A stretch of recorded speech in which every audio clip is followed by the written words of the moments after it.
The acquisition. Marcus Vallon stood at the edge of the landing pad, the acrid winds of Proxima B7 whipping dust against his weathered face. 3 decades as humanity's most lethal sniper had left their mark, not just in the scars that crisscrossed his skin, but in the calculating gaze that missed nothing. He adjusted the reinforced collar of his environment suit and stared at the structure before him. "You have arrived at your destination," announced Araya, his neural-linked AI assistant.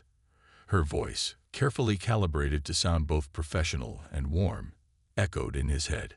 "Congratulations on your acquisition, Commander Vallon."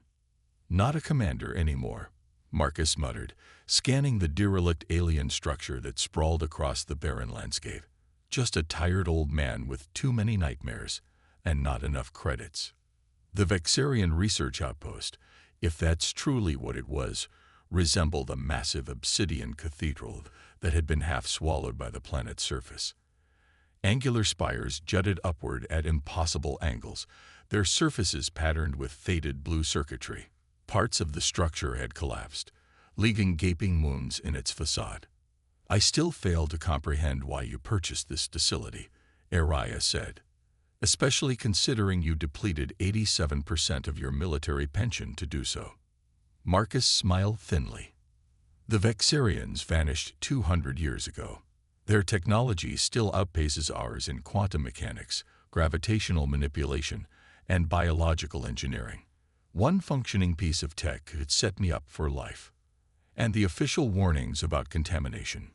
Since when do I listen to officials?" Marcus countered, pulling his pulse rifle from its shoulder holster. The weapon hummed to life at his touch, a comforting vibration that had accompanied him through countless battlefields. "Stay alert, Araya. Monitor my vitals, and keep comm channels open. Always, Marcus." The main entrance was a twisted arch of material that resembled metal but felt warm to the touch, as if it were alive. As Marcus approached, ancient systems recognized the presence of intelligent life. The door split open with a groan that echoed across the empty landscape. "Structural analysis indicates this facility is approximately 237 Earth years old," Araya informed him. "Power signatures are minimal but present. Air composition is surprisingly Earth normal, with slightly elevated nitrogen levels. Then it won't kill me immediately. That's encouraging." Marcus stepped inside. The entrance hall was a vast chamber with a ceiling that reached at least 30 meters high. Crystalline growths erupted from the walls like frozen explosions, casting prismatic light across the dusty floor. Strange symbols were etched into every surface, pulsing faintly with residual energy. Araya, translate. Working. The symbols appear to be a variant of late Vexarian script form. Approximate translation. Nexus Facility 12, Department of Evolutionary Possibilities. Adjacent text appears to be a warning. "Of course it is," Marcus sighed, moving deeper into the facility. His footsteps echoed eerily, the sound somehow distorted as if passing through different phases of matter. The corridor branched into multiple pathways, each leading deeper into the structure. Marcus chose the central passage, which sloped gently downward. The walls here were lined with what appeared to be observation chambers, huge transparent cylinders that once might have contained specimens or experiments. Most were empty. Some were shattered, their contents long gone. But one near the end remained intact, its surface clouded with crystalline frost. Marcus approached it cautiously, wiping away the frozen condensation with his gloved hand. Inside floated what looked like a human brain. But wrong. Additional lobes protruded from its structure, and filaments of silvery material threaded through its tissue. It pulsed, ever so slightly. "Araya," Marcus whispered. "Tell me that's not still alive." "Life signs are difficult to categorize," she replied after a moment. "It exhibits patterns consistent with both biological and technological processes. It appears to be in a state of suspended animation, rather than truly alive or dead." Marcus backed away slowly. What the hell were they doing here? "I've managed to access a fragmentary database," Araya reported. This facility was dedicated to something called consciousness transference and expansion. The Vexarians were apparently attempting to evolve beyond their physical forms. "Never trust a species trying to become gods," Marcus muttered, a cold feeling settling in his stomach. He'd seen enough civilizations destroy themselves through technological hubris during the expansion wars. Moving on, Marcus discovered what appeared to be a central command nexus. Curved control panels surrounded a central holographic projection space. Most of the technology was dead, but one terminal still glowed with faint blue light. "Can you interface with it?" Marcus asked. "Attempting connection," Araya replied. Caution advised. Vexarian systems often incorporate biological components that may be hostile to external neural connections. Marcus waited, rifle at the ready, as Araya's consciousness extended virtual tendrils into the alien systems. The terminal flickered, ancient machinery groaning to life. Suddenly, the holographic projection activated, filling the air with three-dimensional Vexarian text and diagrams. "Fascinating," Araya murmured. "I'm accessing project logs. The final entries date to approximately 204 Earth years ago, shortly before the Vexarian extinction event." The hologram shifted, displaying a recording. A Vexarian, tall with iridescent skin and six-fingered hands, stood before the camera. Its facial features were fluid, shifting subtly as it spoke. The voice that emerged from the terminal was a discordant symphony of tones. "Translation in progress," Araya said. Then, in a voice that attempted to mimic the emotional cadence of the alien, "Project Transcendence has exceeded all parameters. The test subjects have achieved consciousness transfer with 89% fidelity. Memory structures remain intact, but personality fragmentation continues to be an obstacle. The director believes we can overcome this by incorporating the newly discovered quantum substrate from the Void artifact." The recording continued, but Marcus's attention was drawn to a subtle vibration beneath his feet. At first, he thought it might be the ancient facility. The floor trembled again, more violently this time. A crack raced across the stone beneath Marcus's feet, and from it emerged a thin wisp of silvery vapor that coiled upward like a seeking tendril. Marcus fired instinctively. The pulse bolt passed through the vapor without effect, striking the far wall and leaving a scorched crater. The vapor continued to rise, thickening as more of it poured from the crack. It began to take shape, vaguely humanoid, but with too many limbs, too many angles that hurt the eye to follow. "Subject 37 detected," the facility's AI announced. "Containment failure confirmed. Initiating Protocol Omega." The vapor thing turned what might have been a head toward Marcus. Although it had no visible eyes, he could feel it studying him with terrible intelligence. When it spoke, its voice was inside his mind rather than in the air. "You are not Vexarian. Unexpected. Interesting. What are you?" Marcus demanded, backing away slowly. "I am what comes after. The next iteration. The promised evolution." The entity's form rippled, becoming more solid. "You have reactivated the Nexus. The work can continue." "I'm not continuing any work," Marcus said firmly. "I just bought this place for salvage." The entity's laughter was like glass breaking in his mind. "The acquisition has already occurred, but not in the direction you imagine. You have been brought here, selected."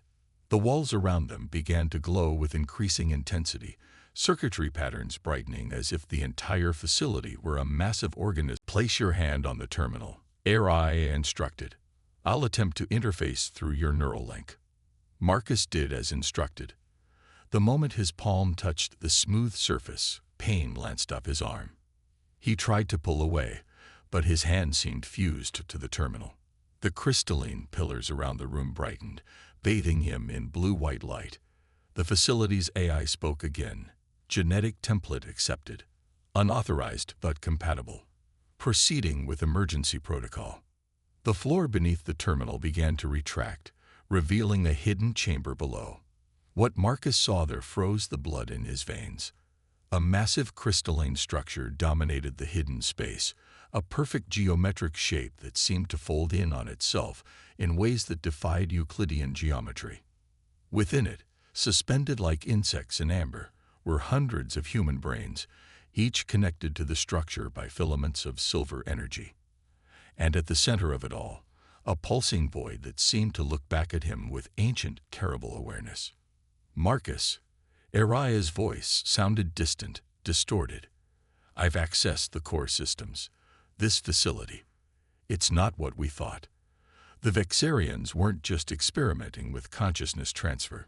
They found something in deep space, a fragment of something older than our universe.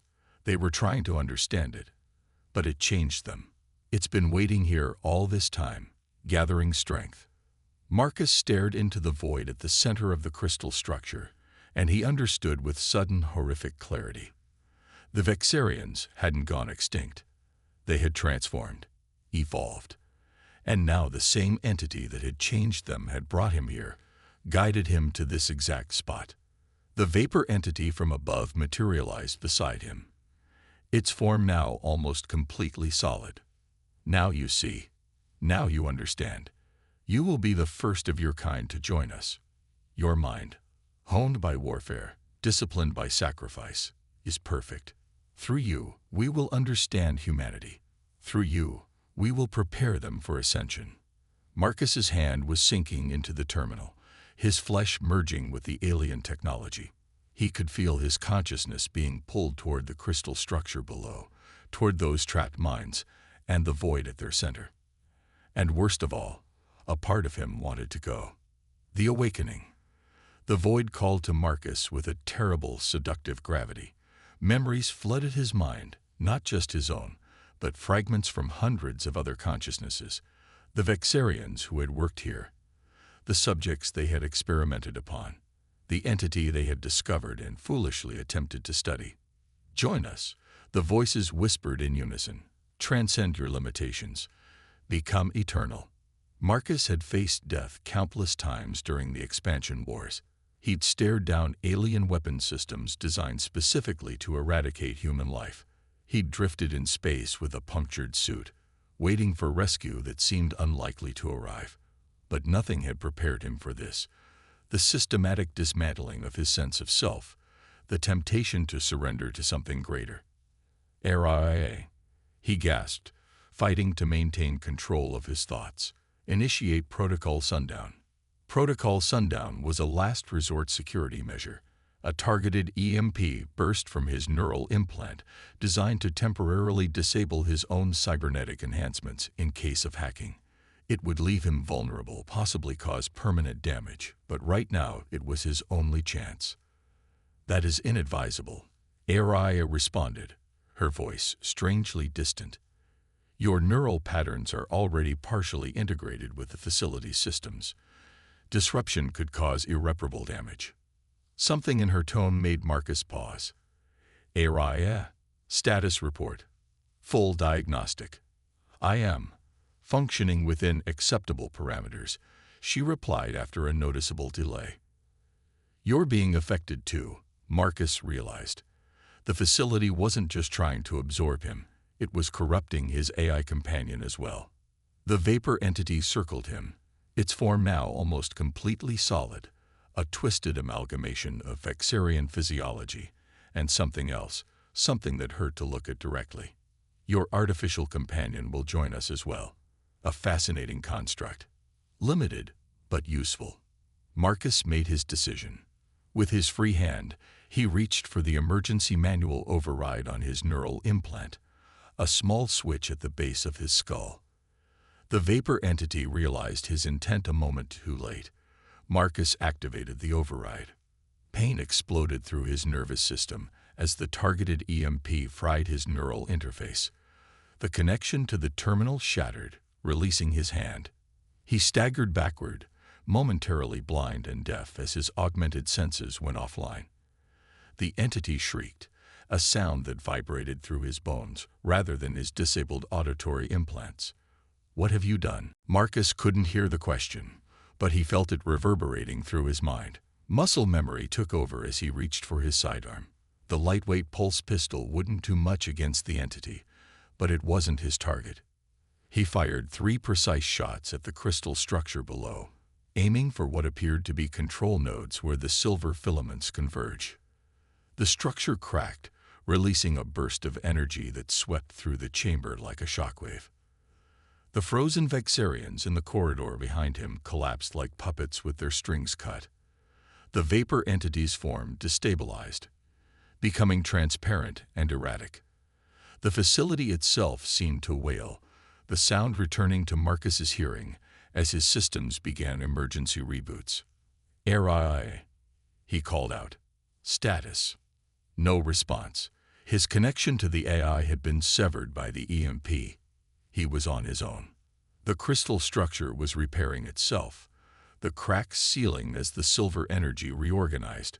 Marcus needed to act quickly. Ignoring the pain still lancing through his body, he scrambled down into the hidden chamber, making his way toward the central void. Up close, the suspended brains were even more disturbing. Some were clearly Vexarian, with their characteristic trilateral structure. Others belonged to species Marcus didn't recognize. And some, he realized with growing horror, were human. How long had this entity been collecting specimens? How far had its influence spread? At the center, the void pulsed with malevolent awareness. It wasn't simply a hole in reality. It was a window into something else, something that existed between dimensions. And it was getting larger.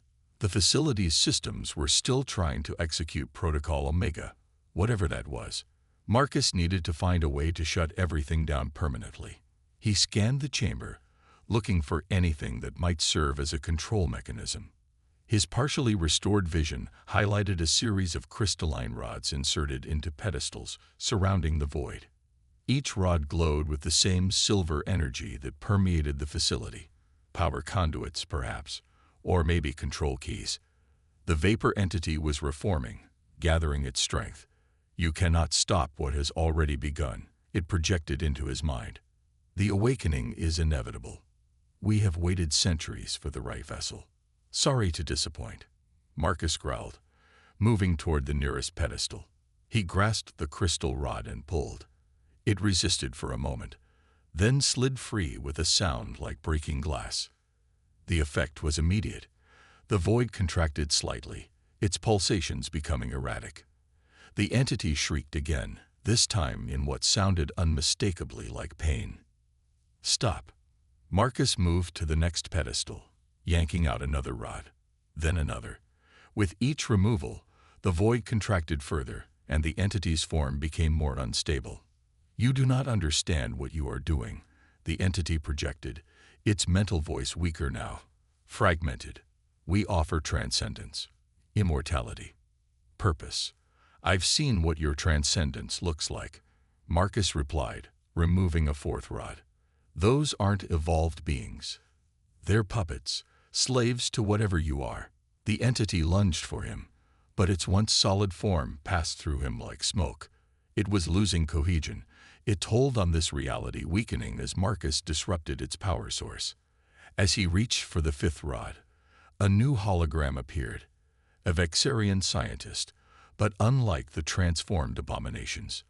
This one appeared normal, its features strained but its eyes clear of the silver corruption. "If you are seeing this message, you have initiated the emergency containment protocol," the hologram stated. "The entity we discovered in the void between galaxies cannot be destroyed by conventional means. It exists partially outside our dimension. The crystals are quantum locks, anchoring it to our reality. Removing them will not destroy it, only banish it temporarily." Marcus paused, his hand on the fifth rod. "How temporarily?" "Unknown." The hologram continued, as if anticipating the question. "Our calculations suggest anywhere from 50 to 500 years. Depending on local dimensional stability, the entity will eventually find another way to manifest. Another facility. Another world." The implication was clear. Marcus could banish this threat, but he couldn't eliminate it. Someday, somewhere, it would return. Unless... "What happens if I don't remove all the rods?" Marcus asked. "If I leave it partially anchored?" The hologram flickered. Such a configuration was never tested. In theory, the entity would remain connected to our dimension, but unable to fully manifest or extend its influence beyond a limited area. A contained threat, a prison rather than a banishment. Analyzing available data, Araya replied, "The facility contains a prototype Vexarian phase shift generator in the northern section. Theoretical function: to move objects partially out of dimensional alignment. Could we use it on the void? Uncertain. The technology was experimental. Records indicate the Vexarians abandoned it after several catastrophic failures. The entity was reforming again, its strength returning as it drew energy from the remaining rods. Marcus needed to decide quickly. Complete removal would buy humanity time, decades or centuries before the entity found its way back. But when it returned, would anyone understand what they were facing? Would they have the knowledge to fight it? Partial removal would keep the entity weakened but present, a contained threat that could be studied, understood, perhaps eventually neutralized permanently. Or there was the phase shift generator, a desperate gamble with experimental technology that had already failed its creators. Marcus Vallon had built his career on making impossible choices in moments of crisis. He'd ended lives to save others. He'd sacrificed friends to complete missions deemed vital to humanity's survival. This was just one more impossible choice. He made his decision. Araya, can you interface with the facility's systems enough to guide me to the phase shift generator? Limited navigation. Possible, she confirmed. But Marcus, the probability of success is below 30%. Better odds than some missions I've survived, he replied grimly. Guide me. Leaving the fifth rod in place, keeping the entity weakened but anchored, Marcus made his way back through the facility. The transformed Vexarians remained motionless, temporarily disconnected from whatever force had animated them. The entity's presence faded behind him, though he could still feel it watching, waiting. Araya guided him through a labyrinth of corridors and chambers, many in advanced states of decay. The northern section had suffered structural damage at some point, with entire passageways collapsed and rooms exposed to the harsh environment outside.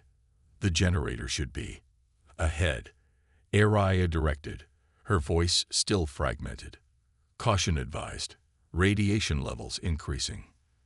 The chamber that housed the phase shift generator was unlike anything else in the facility, where most of the structure featured organic curves and crystalline growths. This room was stark, angular, and surrounded by massive radiation shielding. At its center stood what appeared to be a particle accelerator crossed with a gravitational lens, a ring of technology surrounding a perfectly empty sphere of nothing. Not darkness, not transparency, simply an absence, as if that part of reality had been erased. Is it operational? Marcus asked, approaching the control systems cautiously. Minimal power detected, Araya confirmed. The system appears to be in standby mode rather than completely deactivated. This may have been a deliberate precaution by the Vexarians. Marcus examined the controls. Despite the alien design, there was a certain logic to the layout that his military training helped him decipher. Power regulation, targeting systems, dimensional calibration. I need to move the generator, he decided. Get it close enough to the void to affect it. The generator was not designed to be mobile, Araya warned. Then we'll bring the void to it, Marcus countered. The entity is still partially anchored by the remaining rods. If I remove another one, not all, but one more, it might create enough instability to make it vulnerable. It was a desperate plan, but it was all he had. Marcus returned to the crystal chamber, where the entity waited, its form shifting between states of matter as it struggled to maintain cohesion with only half its anchors intact. You have returned, it observed. Reconsidered? Something like that, Marcus replied, moving toward the sixth rod. The entity realized his intent too late. No. Marcus yanked the rod free. The void contracted violently, then expanded in a sudden pulse that knocked him off his feet. The entity's form dissolved completely, drawn back into the void as it destabilized. The entire facility shuddered. Warning klaxons blared as systems throughout the structure registered the dimensional disturbance. Marcus had minutes, perhaps less, before everything collapsed. ARIA, prepare the phase shift generator, maximum power. Compliance, generator charging. Estimated time to full capacity, 4 minutes. Too long. Marcus ran, pushing his augmented body to its limits as he made his way back to the generator chamber. Behind him, he could feel reality itself beginning to warp as the void, no longer properly anchored, started to expand outward. The phase shift generator was humming when he arrived, its systems powering up as ARIA directed energy from throughout the facility to its capacitors. Generator at 60% capacity, she reported. Dimensional instability approaching critical levels. The void is moving, Marcus. Following you. Good, he said grimly. That was the plan. The empty sphere at the center of the generator was changing, rippling with potential energy as the system prepared to activate. Marcus positioned himself at the controls, watching the power levels rise. 70%, 75%, 80%. The chamber door behind him disintegrated as the void arrived, not the physical structure that had contained it, but the essence of the void itself, a mobile hole in reality that consumed everything it touched. The entity's voice echoed from within it, no longer coherent words but primal emotions, rage, hunger, fear. Generator at 90%. ARIA announced. You need to activate it at precisely the moment the void enters the target zone. Marcus watched as the writhing nothingness approached, tendrils of unreality reaching outward as it sensed the generator's power. It hesitated, perhaps recognizing the threat the technology posed. ARIA, if this works, if we trap it in phase shift, what happens to the facility? To us. There was a pause before she answered. Unknown. The dimensional distortion will likely affect the entire structure. Survival probability is minimal. Marcus nodded. He'd never expected to die peacefully in his bed anyway. 95% capacity. ARIA reported. Target zone alignment optimal in 3, 2. The void surged forward, drawn to the empty sphere at the generator's center like a moth to flame. Marcus slammed his hand down on the activation control. 1. Reality fractured. The generator released its stored energy in a silent explosion of light and distortion. The void collided with the phase shift field at the exact moment of maximum power. For a heartbeat, nothing happened. Then the void began to fold in on itself, drawn into the empty sphere as the generator inverted its dimensional properties. The entity screamed in frequencies that shattered the remaining intact systems throughout the facility. Marcus felt his implants burning out, his enhanced senses overwhelmed by the cascade of energy. As consciousness began to fade, he saw the void, and the entity within it, compressed into an infinitesimal point, then shifted sideways into a dimensional state that existed perpendicular to normal reality. Not destroyed, but removed, placed into a pocket dimension from which it could not escape. The facility was collapsing around him, but Marcus Vallon smiled. It wasn't the retirement plan he'd expected, but it would do. Humanity would never know how close it had come to facing an ancient cosmic horror. And that was a victory in itself. In his final moments of awareness, as the phase shift effect expanded to engulf the chamber, Marcus thought he heard ARIA's voice one last time. Dimensional stabilization achieved. Entity contained. Mission accomplished, Commander. 3 months later, a coalition survey ship detected unusual energy readings from Proxima B7. The official report noted evidence of a catastrophic explosion at an abandoned alien structure, with radiation signatures unlike anything previously recorded. A small team was dispatched to investigate the site. They found little remaining of the original facility, just a crater filled with crystalline fragments that seemed to shift between states of matter when observed directly. At the center of the crater, they discovered a perfect sphere of distortion, roughly 2 meters in diameter, an area where reality itself appeared to bend around an invisible center. The team's sensors detected no threat, no radiation, no expansion of the phenomenon. Whatever had happened here had concluded. The distortion was stable. They also found a human neural implant, military-grade but heavily damaged. When they managed to extract partial data from its memory core, they recovered only 3 words: contained, not destroyed. The official recommendation was to establish a permanent observation post at a safe distance, monitor the phenomenon for any changes, and classify all information about the site at the highest security level. Humanity would continue its expansion across the stars, unaware of what waited in a pocket dimension on a forgotten world, or of the former sniper who had sacrificed everything to put it there. Sometimes survival isn't about winning the war. Sometimes it's about making sure the war never begins.